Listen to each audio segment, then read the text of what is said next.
Canadian political discourse puts just a little bit too much time into discussions of climate change. And I think it's to the peril of other important discussions that we are not putting enough time into. And it's time to just step back just a little bit and reallocate that time and step away from the climate change conversation just a little bit. I'll give you a case in point. So we just had the first English language leaders debate in the Canadian federal election, actually the only English language leaders debate. And there was a whole section devoted to climate change. And it took a whole lot of time in that debate. It took up a large chunk of time, almost half an hour. I mean, I'm watching it, I'm like, oh my God, they're just going in circles on this. They're going on and on and on. Now, I had previously complained that it was unfortunate that there was going to be no discussion of foreign affairs in the leaders debate. Now, I will credit the moderators and the people involved in the debate that, yes, they did make time to discuss Afghanistan and other important foreign affairs issues, but it didn't get anywhere near as much time as the climate change conversation did, and it certainly didn't get its whole own section. I mean, why is that? We got to reallocate things. We got to refocus here. And I would humbly propose one sort of shift in our thinking that we need to do that will help us with this reallocation. So a lot of the time in the leaders debate was spent talking about we're not meeting our Paris goals, and this guy's plan meets our Paris goals this way, and that guy's plan doesn't meet it this way, and Justin Trudeau has failed to meet the Paris deal, and et cetera, so forth. I think we need to kind of rethink how we conceptualize the Paris deal.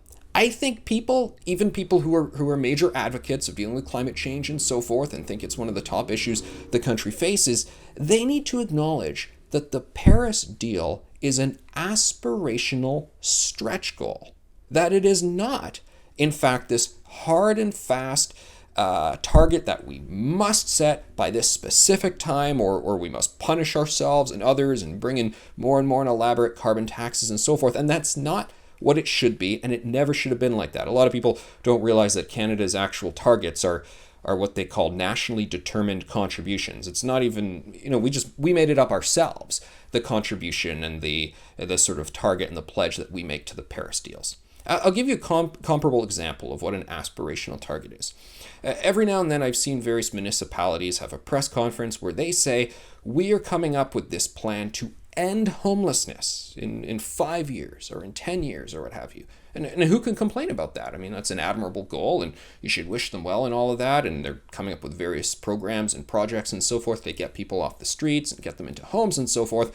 But let's be honest. We also know that they're not going to end homelessness in 5 years or 10 years. They're just shooting for the stars, and they're giving a big target. It's an aspirational goal. It's something for them to aim towards, even though they know, unfortunately, they're not going to hit it.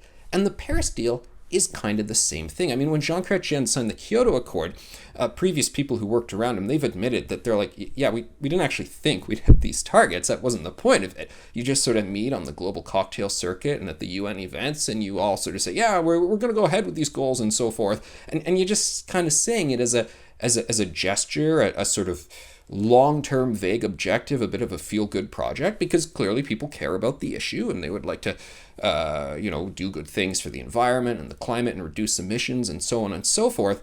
But the way we think of the Paris deal, it's become this obsession of hitting these exact targets at these exact times, such that we're willing to bring in any sort of government measure and punitive measure to any individual or business to get there. And you kind of lose sight of why we're actually doing this in the first place. So by all means, lots of people very passionate about the climate change issue in Canada. And well, I think there's a lot to be said for all this R&D by companies put into green technology and green industries, and they're making a lot of progress there. And I can guarantee you, once these various products are available at a price point the middle class consumer will buy, they will start buying it.